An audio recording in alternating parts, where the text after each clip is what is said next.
Okay, Ali, welcome back to our session today. Hi. Hi, how are you doing today? I'm fine, thank you. Good, yeah. Have you gotten up to anything interesting today or this week? Well, yeah, I want to talk specifically about a situation that I had with a friend. Okay, that sounds great. So I'm just going to put a pin in that for a sec. We'll put that on our agenda. Before that, let's just do a bit of a check-in. Would you say that your mood today, I know we're working on some depression and anxiety, some lower mood. Would you say that your mood is about the same as last week, better or worse than last week? A little bit better. A little bit better. A little bit better, but when I start thinking about all my negative stuff, it brings me a little bit down. Yeah, well, and that makes sense, doesn't it? Given we've talked about the link between our thoughts and our moods. Yeah. And so when we start thinking about that negative stuff, it starts pulling us down. But I'm actually curious about, you said, and I wrote down here, that you're feeling a little bit better. What do you think is happening in your life that's bringing you to feel a little bit better? I think that with the homework, like realizing the cognitive distortions, that I was able to understand that I'm seeing everything very negative. Okay, yeah, so you're kind of seeing that as something that happens for you quite often. Yeah. And what does that mean for you, or how are you then, why does that make you feel better? Well, you talked last session about seeing everything through the dark lenses, right? Yeah. and remove those lenses. So I have been trying to remove and say, okay, probably I'm being very negative, and try to switch it slowly. Oh, good. That's fantastic. So interesting that we were talking about this link between our thoughts and our moods, and that you really have felt when we're thinking about the negative stuff, obviously our mood goes down, and you've been working at trying to look at more positive things, and your mood is going up. So that's really interesting and great. Okay. And thanks for bringing up the homework. Last week, you and I decided that you were going to kind of pay attention to your cognitive distortions and kind of track them. What did you learn? I learned that, as I said, I'm seeing everything very negative, but I play a lot with I should. I should, okay. Yeah. Do you know my bad therapy joke for shoulds? No. You want to be careful not to should all over yourself. Right? So, okay, wonderful that you're noticing, not wonderful that you're doing this, but good that you're noticing you're doing a lot of shoulds. How do you think noticing that plays into your mood? I think that it puts a lot of pressure, because then you should be perfect. Right. You should not be depressed. You should not feel anxious. But still you are depressed or you are anxious. Right, yeah. So I like the way you talked about that as those pressure words, right? The shoulds, the oughts, the musts. Yeah. When we find ourselves doing that a lot, as I talked about last time, that's a real opportunity for you to breathe and take a step back from that negative thinking and think, is there something that I can think that's more positive or helpful for me in this way? Yeah, that's great. Okay, good. Well, you'd already said that you wanted to talk about a specific item, so we've done our little check-in here and getting a sense of how the week was. Let's move to agenda setting. Okay. What is it that you'd like to talk about today? Well, I have this friend that he always check on me. Okay. And I noticed like I push him away. Okay. Yeah. All right. So that's what you'd like to explore a little bit today. Yeah, because I push him away. Yeah. Okay. All right. Okay. And maybe just even before we jump into that agenda item, when you notice that you push him away, what happens with your emotions or happens in your body? I'm like, the first thing I think is like, I don't care. Like, he's fine. I don't want to bother him. Yeah. And I'm like, I shouldn't be bothering him. Okay. So there's the should. There it is already. Yeah. Okay.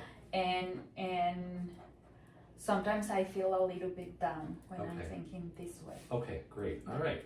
So you feel a bit down. Okay, so I think this is a great thing to discuss today, because I can see how the shoulds and stuff start kind of are part of the maybe the habits, or what we call that symptom fingerprint, right? That's some of the things that you find yourself doing with your when you're in your lower moods.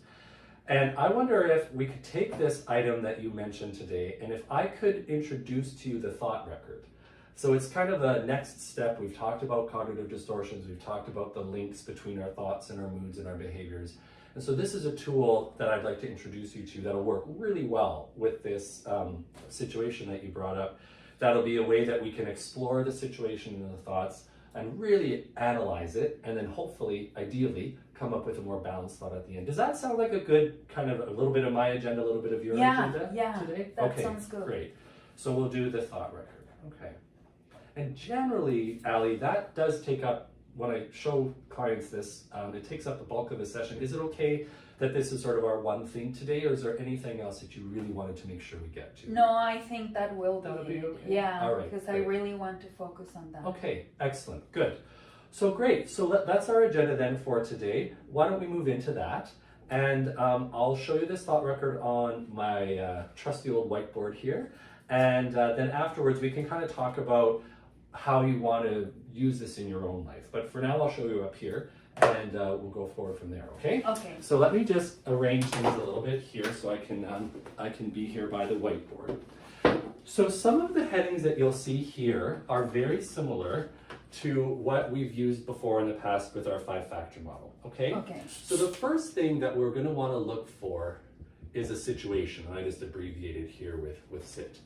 So can you think, Ali, about the last time when you found yourself kind of pushing this friend away and you were feeling these emotions kind of down and saying, I don't care about him, and pushing him away? Well, he phoned me to check in on me Okay. yesterday. Okay. And he said that he wanted to talk about some stuff that happened to him as well. Okay. But I was like, no.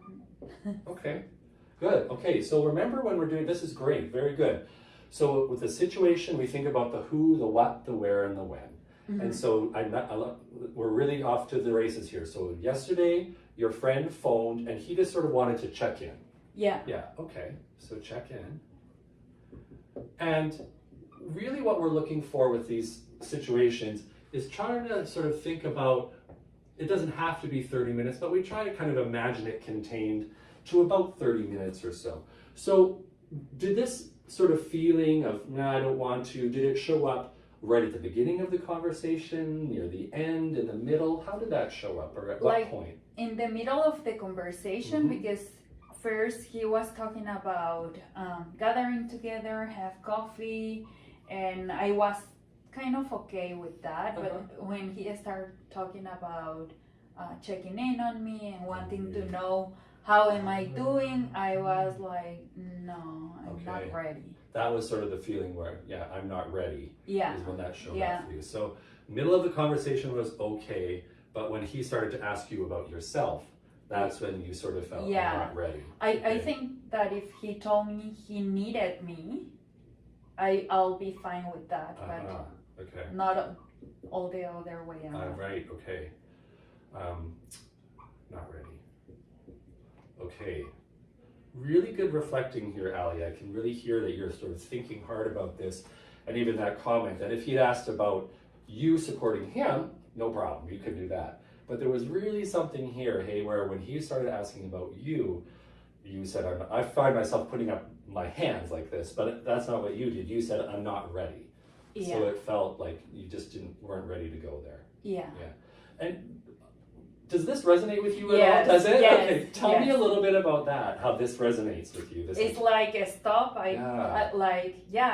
I don't want to talk about it. Okay.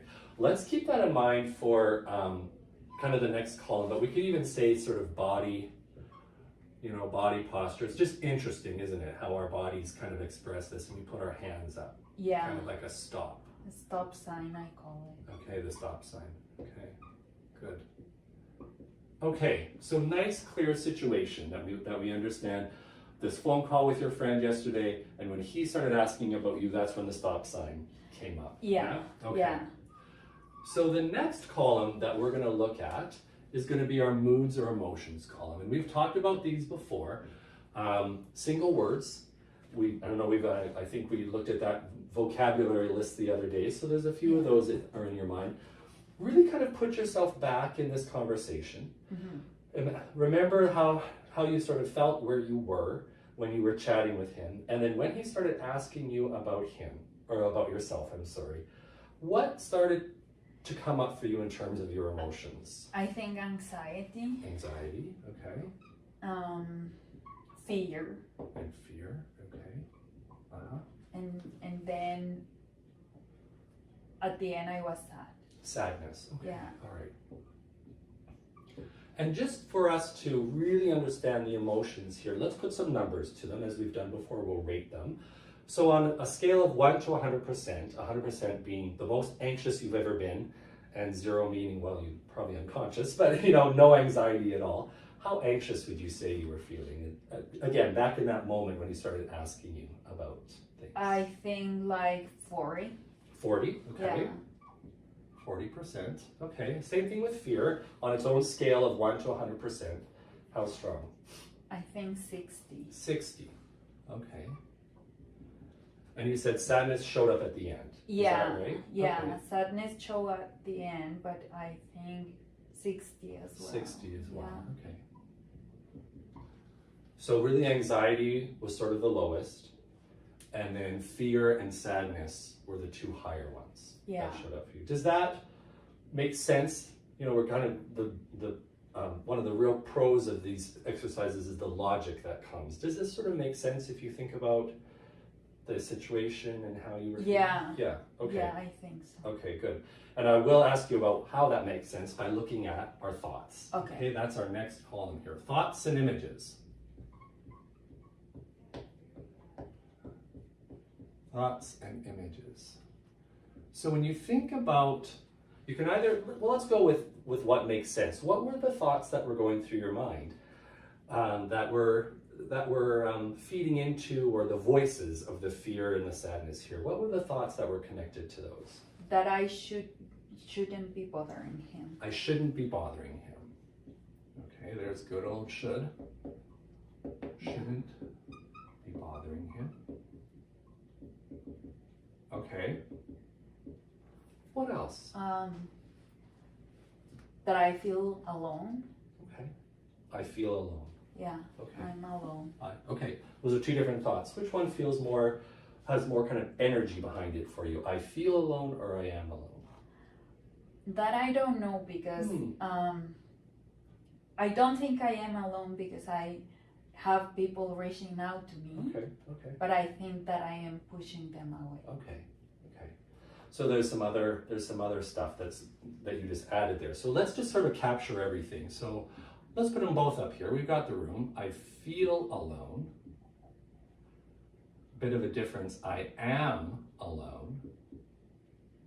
And then I push people away. Yeah. Now, remember, we're always kind of looking for meaning, trying to understand what's going on behind thoughts. And especially when we have thoughts that are kind of factual, and I guess we could look at that being a fact, but this sort of sounds like something that you do feel. What's the problem with the fact that you push people away, or that's on your mind? Why is that an issue for you? It is an issue because then I feel alone, but okay. I don't want to bother anyone. I don't want to bother people. Yeah. Yeah. Okay. What would it mean about you, Ali, if you bothered somebody? Good question. Mm. If I bother them, then they won't be my friends anymore. Okay. So they'll leave me. Yeah. Okay. So others will leave me. Yeah. Okay.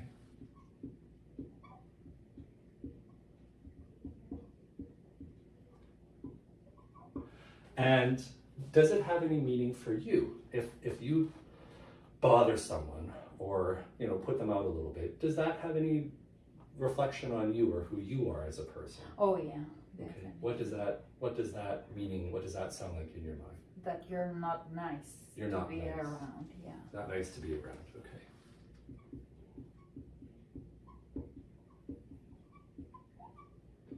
How are you doing right now as we sort of start mapping this all out? How are you feeling in this moment?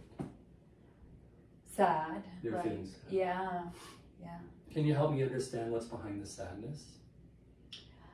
I think that if I'm not nice to be around, then I guess that's the main reason I'm pushing away people. Okay, there's some kind of connections that you're making there. Yeah. Okay. So let's just review a little bit here. We've got our situation nice and clear. We've got our anxiety, and we're starting to kind of dig around at the thoughts. I shouldn't bother him. I feel alone. I am alone. I push people away. Again, this sort of I shouldn't be bothering or I don't want to bother is a bit of a theme here. If you do, there's kind of this assumption that if I bother people, they'll leave, and that I'm not nice if I bother people. Yeah. Right? And then let's pull this in, because that was something both you and I kind of felt in our bodies when we were thinking about this here, that there was this stop sign. Is that an image that comes in your head too? This image of a stop sign. Yeah. Yeah. Okay.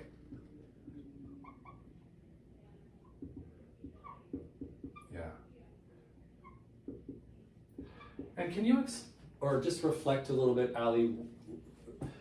Why do you suppose the image of a stop sign comes up for you when he was starting to ask about you? Why was he starting to? Why do you suppose this came up for you? Because I think when people ask you, how are you? And you said bad, like feeling upset, and I have been very depressed. Yeah. People is not ready to hear that. Mm-hmm. So the stop sign goes both ways. Stop and don't say it to me. Right. And stop for you to don't ask. Right. I see. So you don't ask, and I'm not going to tell. So yeah. we're going to keep Yeah. it quiet. Totally. Okay. All right. So that stop sign comes up to both ways, we'll say. Yeah. Okay. Sorry, my writing gets worse and worse the lower down I get. That's Too tall. I get you to do some squats. Okay. So from here, just take a moment to read over our thoughts. Again, I can help you with that with my terrible writing. I shouldn't be bothering him. I feel alone. I am alone. I push people away. I don't want to bother. Very similar. Others will leave me. I'm not nice to be around. And this image of a stop sign that goes both ways. I don't want to talk about it. You don't want to hear about it. Yeah. Anything that we've missed? Do you think anything in your mind that, oh, I want that up there, or we should think about this? No, Okay. I think we're good. Okay, so now we turn our attention to finding the hot thought. And when I say the word hot thought, what comes to mind for you? Like something quick that happens. Something quick that happens? Yeah, okay. Kind of the right idea. We call it the hot thought because it mostly has the most emotion tied to it. It's kind of hot with emotion. Okay. And so when we do this exercise, we get really clear about these columns. We dig around and name just all the thoughts that are on your mind. But generally speaking, there's one thought that kind of is at the heart of the whole thing, that gets the whole thing going, and that really perpetuates, the fear, the anxiety, the sadness, and in this case, the fear and the sadness. And so we call it the hot thought. And I often say to people that what we want to look for in terms of the hot thought, the one that we maybe feel in our gut, the one that we kind of wish wouldn't be up there, the one that kind of is the biggest one for us. Okay. Do you have any questions about that, or does that make sense? That makes sense. Okay. That makes sense. Yeah. Yeah. And so if you look at our list of thoughts here, and you can even think a bit about our cognitive distortions, those different pieces, do you see a thought up here, Ali, that is the hot thought? Yeah, I think this one. This one, I don't want to bother him, or I shouldn't bother him. Yeah. Which one do you think would be better to look at? I shouldn't be bothering. I shouldn't. Okay, all right.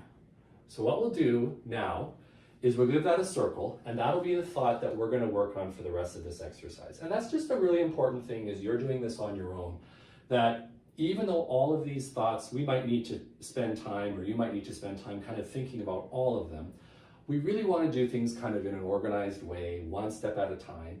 And so identifying the hot thought and working on one thought at a time will really make this exercise the most effective for us and for you.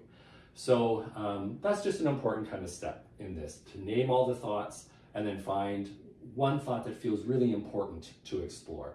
Okay? All right. So now what we're going to do is we're going to take this thought and we're going to put it on trial. So do you know about Judge Judy? Yes. Have you heard about Judge Judy? Yeah. Yeah? Tell me what you know about Judge Judy. Well, it's on TV and, It's on TV. and they check the evidence. Right. And then there's a trial. Yeah, that's right, that's right. So she's a judge, obviously. She puts things on trial.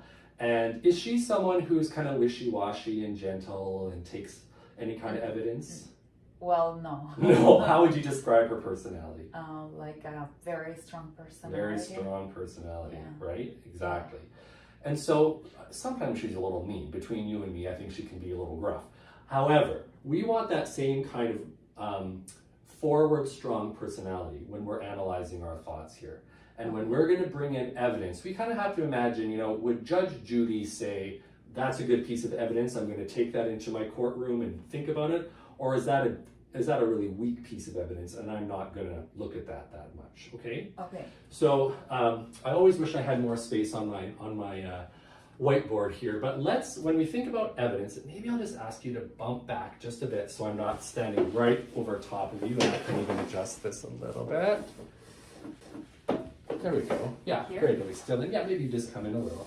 Great. So we're going to look at evidence that supports the hot thought, so evidence for, and we're also going to look for evidence against, that says, yeah, that's maybe not 100% true, okay? Okay.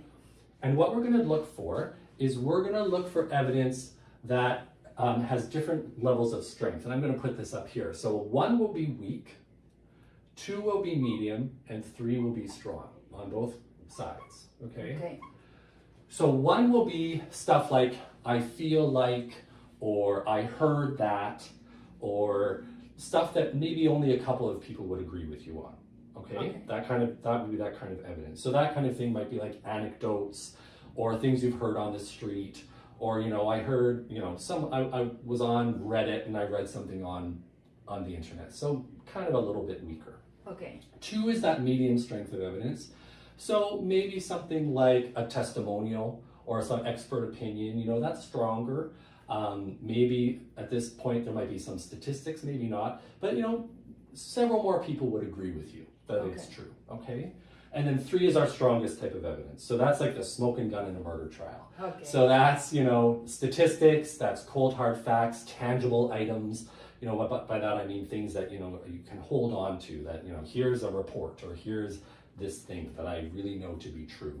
And the majority of people would agree with you. Okay. On it, okay? So we're going to do that. And so again, that's our evidence. And we're going to think about this thought, I shouldn't be bothering him. Okay? So let's start here.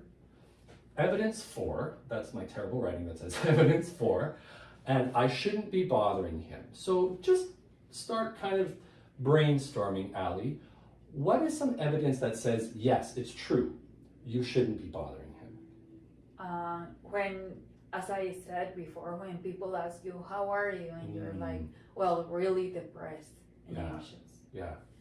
And they are not ready to hear it. Okay, so people aren't ready, what, for the truth? Would you say that? Yeah. Or people aren't ready for the truth. Okay, I'm going to just try to keep it short. Not ready for truth. Okay. Now, let's rate our evidence here. So, is that, you know, I'll just hear from you first. What do you think? Is that a 1, 2, or 3? Is that absolutely true for everybody? Is that for some people, you know, you've heard that, you think that, you feel that? Does that make it a 1? What do you think? I think that it makes it a 2. Because, A 2. Yeah, like people is not ready, but there might be 1 or 2 person who... Yeah, okay. I'll take it. I think that sounds about what I'm thinking too. So some people might not be ready, and some people might be ready. Yeah. Yeah, okay, fair enough. Good. Other evidence that would say no, or I would, you know, support this. I shouldn't be bothering him. Listening people complaining about everything is annoying. Okay. I hear you. So Listening to complaining is annoying. Yeah.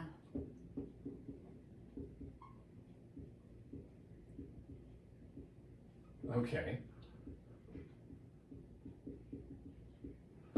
And let's rate that. What do you think? 1, 2, or 3? Almost like a 3. Yeah. Yeah. Do you think, like, let's just think about that a little bit. Is it a little bit of complaining is annoying? Is it constant complaining is annoying? Is it always annoying? Constant complaining is annoying. Okay. Well, okay. But I'll put the 3 down. I think that you're right, that there can be times when it's really annoying to hear complaining. We'll kind of explore this all together in a bit here. Okay. Other evidence that says, yes, I shouldn't be bothering him.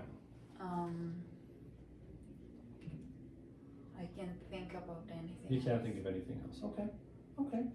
Maybe something else will pop up if we get talking. So that's fine. So we've got 2 pieces of evidence.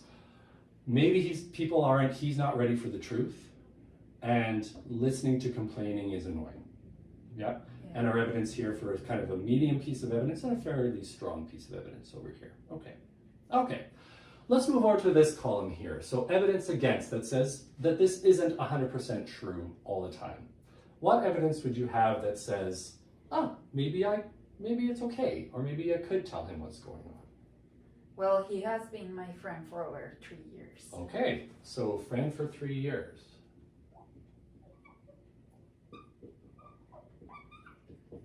Okay. And is that a 1, 2, or a 3? I think that's a 3. Yeah, that's kind of a fact, isn't it? Yeah. If we were to ask him, hey, friend, how long have you been friends with Ali? What would he say? The same. 3 years. Okay. Yeah. So that's good. Okay. How is that? Let's expand on that a little bit. How does that further prove that maybe it's okay to tell him what's going on or to talk to him? With the depression and the anxiety, I think that he kind of know it. That's why he's trying to check in on me. Okay. Yeah. So he knows some things about you. Yeah. Okay. I think so. Okay. He knows about you.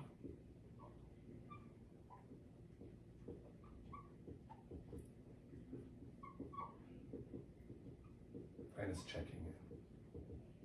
Okay. How strong would that be? I think a 3 because he's calling. Yeah, There's right. evidence for that. Yeah. Well, and that brings up a point I wanted to ask about. Did you call him saying, oh, listen, friend, let me tell you how crappy my day has been? Or you're saying no? He reached out. So he reached out to you? Yeah. He reached out to you. Okay. I usually don't call. Oh, okay. All right. He reached out to Ali. Okay. How strong is that evidence? A 3. A 3. Yeah. Okay. And I'm aware that there's different people out there in the world, different even types of friends.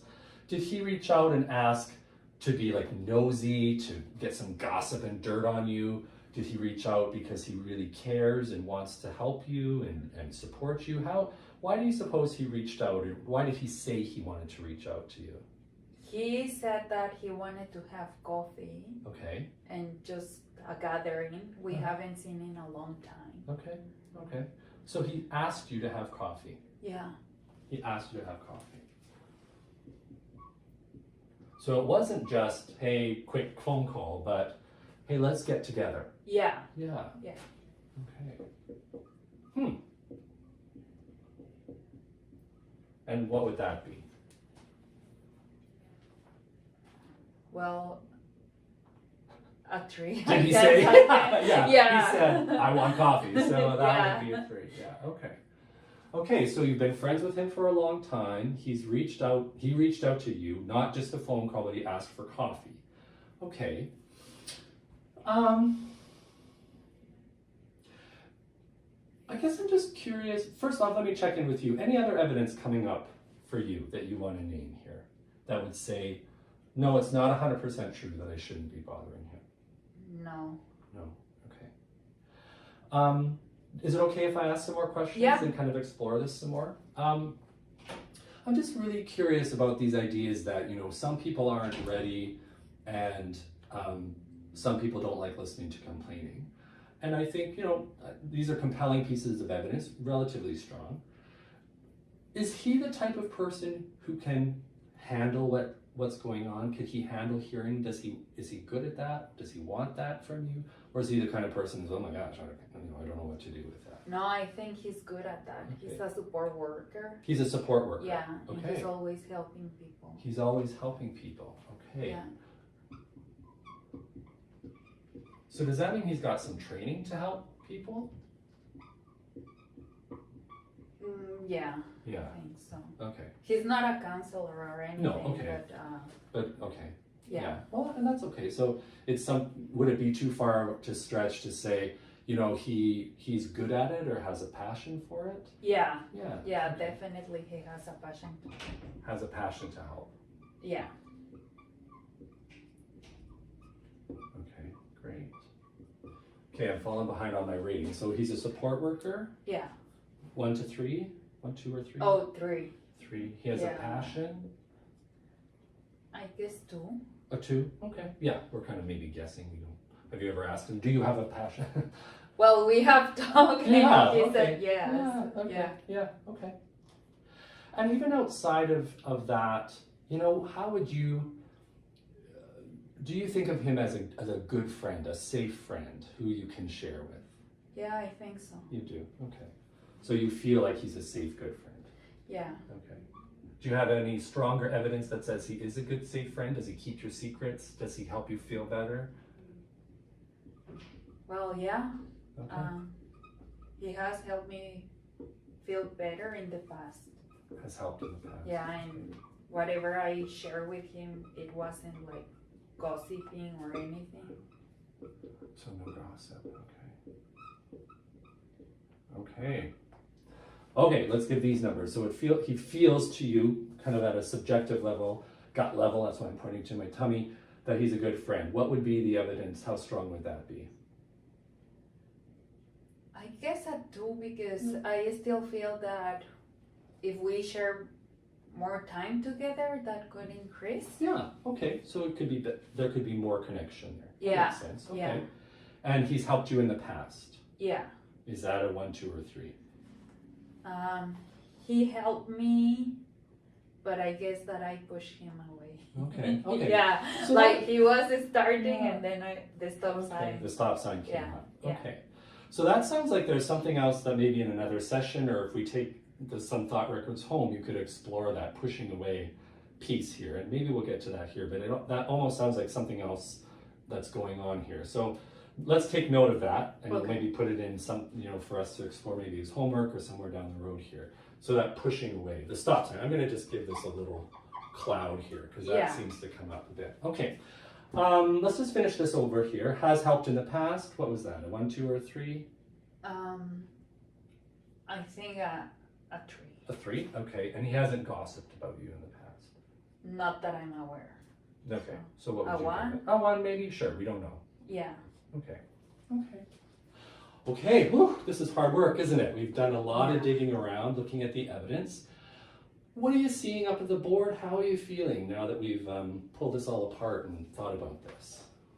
That there is a lot of evidence against. Yeah, yeah. And how does that make you feel? That I should give him an opportunity. I should again, yeah. Shoulds, right? And that just reminds me of one other little thing that we could do. We already have tons of evidence over here, but any time that we know that there's a cognitive distortion at play, I always like to put it in the evidence against, because cognitive distortions, as we've talked about, aren't fair, not true, not based on a lot of fact. So if I just put this here too as one final reminder to say this is a should. Okay. And so that to me too is another compelling piece of evidence that says, yeah, this probably isn't 100% true. Does that make sense? Yeah, it does. Yeah, okay. All right. So we're almost at the end of this exercise. And what we need to do now is kind of structure, recalibrate this thought now that we've looked at the whole picture, okay?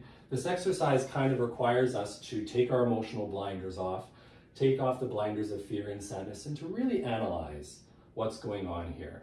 And so what I like to do with this is to actually give a little bit of a template. So I'm going to, I never have enough room, as I said, so I'm going to actually do it over here for our balanced thought. We've got our hot thought here. And the little template that I like to use is, it may be true that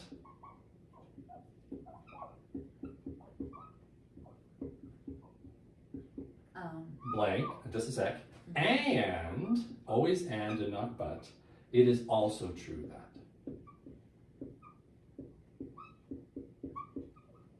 And we'd like to take a little bit from column A and a little bit from column B, because we're looking for balanced adaptive thinking.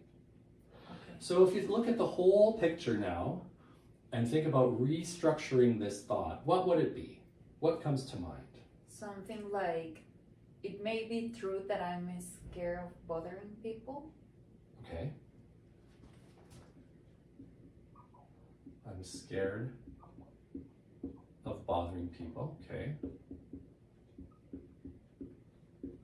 And it is also true that. And it is also true that I have good friends. Okay.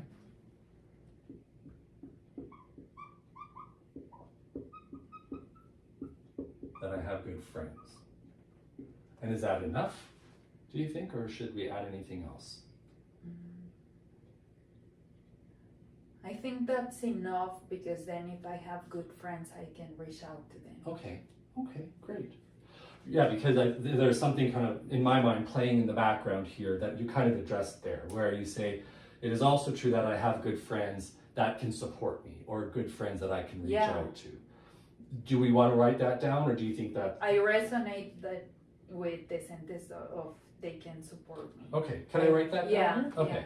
It is also true that I have good friends who can support me. Yeah. Maybe can and do support me. Yeah. Okay. All right. So there's our restructured thought. As you notice, it's often a little longer than the hot thought, because we have to kind of qualify it. It may be true that I am scared of bothering people, and it is also true that I have good friends who can and do support me. Okay, great. Last step. If we go back up here to our emotions, and this is the thought in the driver's seat now. Okay. Do these numbers change at all? Oh yeah. Okay. I'm going to choose a different color here. How do they change? Let's start with anxiety. How does that change? Anxiety will be like a 20, because yeah, it's still, the fear is a little bit there. Yeah, but I think that not at 60, maybe at a 30. A 30 for the fear? Yeah. And how about the sadness? I don't think sadness will be there, because then I'm recognizing that I have support. It goes all the way. Yeah. Does any new, more positive emotions arise? Yeah, because I can count with people. So what emotion comes there for you? Excitement and happiness. Yeah, okay. What do you think of this exercise? I think it's eye-opening. Tell me a little bit more about what you mean by eye-opening. I like it, because then I realize that I'm not alone. Yeah. And I think that depression always makes me feel alone. It does, yeah. And then if I'm not alone, then is it worth it to be really this depressed? Yeah, okay, that's great. So what do you think that for, we're coming to the end of our session, how do you want this to show up in your week ahead? How do you want to experiment with this, challenge yourself with this in the week ahead? Probably calling him. Okay. And schedule that coffee appointment. Okay, wonderful. So a bit of a game plan to sort of test this out. Yeah. Okay, all right, that sounds really, really good. So if we were to just think about that homework, let's put a little bit of structure around it, and maybe I'll give you the pen and paper here just so you can write down what your plan will be there. when do you think you'd want to call him and set up that homework or set up that coffee meeting? I can call him tomorrow. Okay. Yeah. I know he's free tomorrow. You know he's free tomorrow, and do you have his number? Yeah. Okay. Yeah. So you can write down there. I just like to be really concrete. Is that okay? Yeah. Yeah. It just helps to have a good plan. So call him tomorrow, and will you ask? Tell me sort of what you'll do. I will say, hey, do you have time for coffee? And Good. I know that he will say yes. You know he'll say yes. Good. Yeah. Okay. Excellent. Good. And so, what do you predict? So it's more probably about the conversation that's going to happen, right? And maybe being a little bit vulnerable with him, maybe, and telling him a little bit about how you're doing. What do you think that's going to be like for you? Let's make a prediction. I feel that as soon as I start talking about myself, I will feel anxious. Okay. All right. But somehow, like, I guess I need to face that. Okay. Okay. And then my guessing is that he will be very supportive. Okay. Great. Yeah. Okay. So let's just write down some of these predictions too. So there's one prediction that when you start talking about yourself, your anxiety will go up. Yeah. And then he will be supportive. And then he'll be supportive of it. Okay. And how will we're kind of turning this into a bit of an experiment. How will you kind of gather data, or what will you pay attention to sort of test this prediction, to see if your anxiety will go up and to see if he's supportive? Well, I feel that anxiety, I can feel it in my Sure. body. Like Okay. I can feel the knot in my stomach. Okay. And a little bit shaky. Okay, okay. So maybe behind here you might want to write, you'll know that by a knot in your stomach and some shakiness. Would it be at all valuable, and you can really be honest here, do you think rating it to say like it got up to a 10 out of 10, or will that be helpful? Yeah, because it's not having a panic attack. Yeah. But I guess the anxiety will be like a 3. You're thinking it'll be a 3? Okay. Yeah. So why don't you rate that and see where it actually tops out at? Okay. And then for that second part, you think the prediction is that he'll be supportive. Yeah. What will you see that will let you know, oh yeah, my friend's being supportive? How will you know that? He's a good listener. Okay.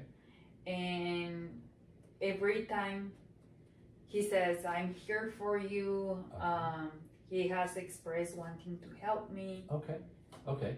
So he'll express wanting to help you and say things like, I'm here for you. Yeah. Okay. So that's great. Why don't we write that down? So if he says that, we'll know he's being supportive.